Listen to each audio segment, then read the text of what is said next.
Hello everybody and welcome to the Wakefield SSP Virtual Assembly. My name's Luke Shale. You should be pretty familiar with me now. I'm the Partnership Development Manager at Wakefield Trinity. I run the Wakefield School Sports Partnership. So all the PE provision that takes place in your school, I basically run that and make sure everything runs smoothly. Today I'm delighted to be joined by Jack. Jack, do you want to introduce yourself a little bit before we get started? Yes, thank you for having me, Luke. Absolute pleasure to be here. So I also work at Wakefield Trinity in the Community Trust Department, but that's slightly different to Luke. I work for the NCS team, which strictly looks at 15 to 17-year-olds offering youth programmes in the local area. So guys, today's assembly, we're going to be looking at resilience through sport. We're going to look at how it can link to you guys in school and in your sports that you might play on an evening or outside of school. We're going to be giving real life examples of happened in real life through professional athletes and how they've overcome setbacks, how they've overcome failures, how they've overcome tragedies in their life to go on and achieve big and better things in their life. Throughout the presentation, there will be an opportunity for you and your teachers or your parents, whoever you're watching the assembly with, to pause the assembly. This will give you a chance to have a class discussion on the activities that we've set you and answer the questions.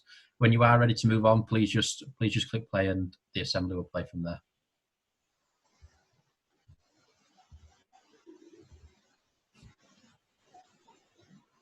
Okay, so we're going to start by defining resilience. So what is it? Resilience is a key aspect of sport. The ability to bounce back from a poor performance or a mistake is crucial to an athlete's success. It is important to learn from these mistakes and never give up. So let's provide an example from ourselves. I remember as a young child being a striker at football. I missed an easy chance once and it nearly cost us the game. But by having that resilience and the ability to bounce back, the next time I was through on goal, I was able to score a goal, meaning my team got a victory. Well, I'll give some time to pause the video to discuss with your class or in pairs anything you might want to add to change our definition to what you think resilience is.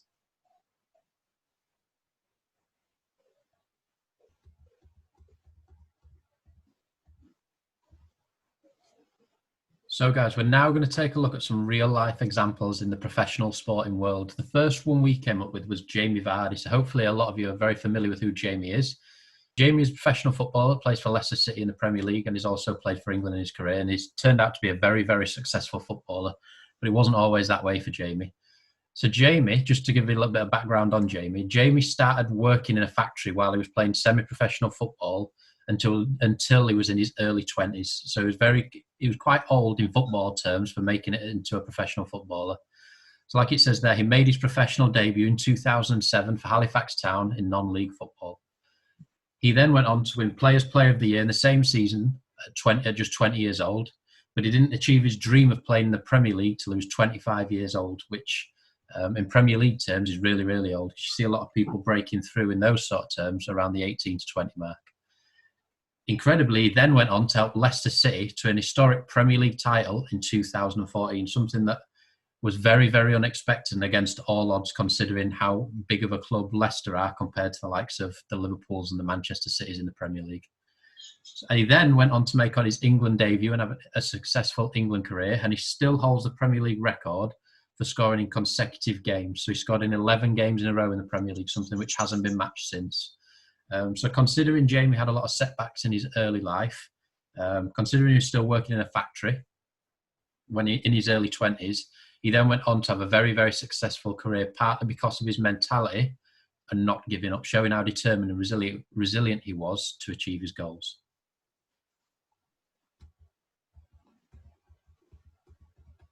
So that's an excellent example there, Luke, and that's for ones in the modern day sport. Moving on to another example, now I'm going to look at Muhammad Ali, who's formerly known to be the greatest ever boxers. He's also known as Cassius Clay. He's the most celebrated and significant athlete of the 20th century. What was special about Muhammad Ali and how was he resilient? Muhammad Ali was one of the most successful boxers of all time in the heavyweight division. He was sentenced to prison for refusing to go to the war and not allowed to fight for 4 years. He made his comeback fight against Joe Frazier and lost. He then challenged George Foreman for a world championship bout and won the fight. He was also the first fighter to win the heavyweight championship on 3 separate occasions. He successfully defended this title 19 times. So we're going to bring it back into the modern day again with another modern day example of someone that might have shown resilience in their life. The third and final example that we picked out in professional sport was Tiger Woods. So Tiger Woods is a professional golfer who's gone on to win many, many tournaments in his professional career, which is a little bit different. It's an individual sport as opposed to Jamie Vardy that we picked out earlier. So a little bit about Tiger Woods' life. Tiger Woods was subject to racial abuse at a young age at school and in college. Tiger then went on to not graduate college, their version of university, what we would call university over in the UK. Tiger's inspiration was his dad. And during the middle of his career, his dad passed away, leaving him devastated like it would anybody, really. He then went on to win a total of 15 major championships and counting. He's still going. He hasn't retired, leaving him second on the all-time list, as well as many, many other tournament wins. This, for me, shows Tiger has an incredibly strong mentality and an incredible level of resilience to overcome setbacks such as the racist abuse, his dad dying, not achieving his dreams in college. I think this is a great modern-day example of resilience.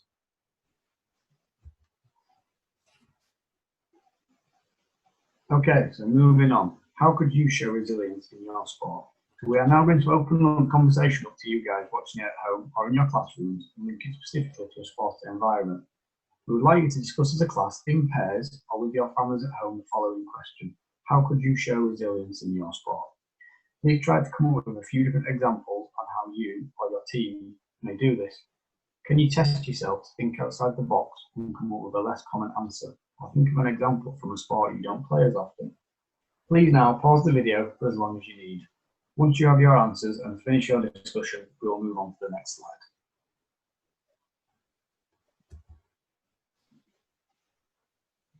Right, guys, so we're now going to move on and make it very, very specific to you guys. So we're now going to look at how could you show resilience in school, so while you're at school, or in your life outside of school. Similar to the last slide that Jack took you through, can you test yourself to think outside the box a little bit and come up with a less common answer to the ones we normally hear pretty much all the time? Can you think of an example from a sport that you don't play as often, for example, or something that happens in school that you're not as confident with? An example we might give as to how we could show resilience in life at school is something like riding a bike. It's quite tough to ride a bike. It's not something you can learn straight off the bat within the first 10 minutes of learning to ride a bike. You have to stick at it. You have to try over and over again. You might fall off a fair few times, but eventually something clicks and then you can ride the bike comfortably pretty much for the rest of your life. It could be that you struggle with your spelling or your handwriting at school, something we've all struggled with in the past, learning new words, learning how to spell longer words when you get older. Can be a little bit tricky, but eventually you stick at it. You have the right mentality. You want to learn how to spell, how to handwrite properly, and eventually it clicks, and then it becomes the norm for you. It becomes nice and easy. So again, please discuss it with your class teachers. Please discuss it with your parents at home or the person sat next to you. Take as long as you need. Can you give us some examples after your discussion as to how you can show resilience at school or in life? So it doesn't necessarily have to be around sport.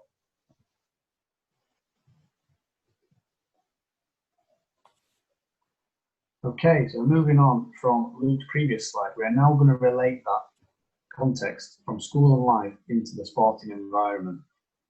So can you give us, in the class, an example of when you showed resilience in sport? This needs to be something that has actually happened to you on your team, whether it's a sport you play religiously every week, or whether it's one that you might not play all the time. As per my example in the previous slides, mine included football, which I play all the time, and that was my role as a striker, missing a chance, but showed resilience to combat this by taking the next opportunity and getting the team result. So have a think amongst yourselves, and can you apply it to your context in sport through your own experiences? Yeah, very good example there, Jack. I think my example, if I was to give an example, was when I first started to swim or learn to swim. I started my parents took me swimming from a very young age when I was 3 or 4, and I struggled at the start. I couldn't get the hang of it. Couldn't swim really, but eventually I got the hang of it. I became quite a successful swimmer.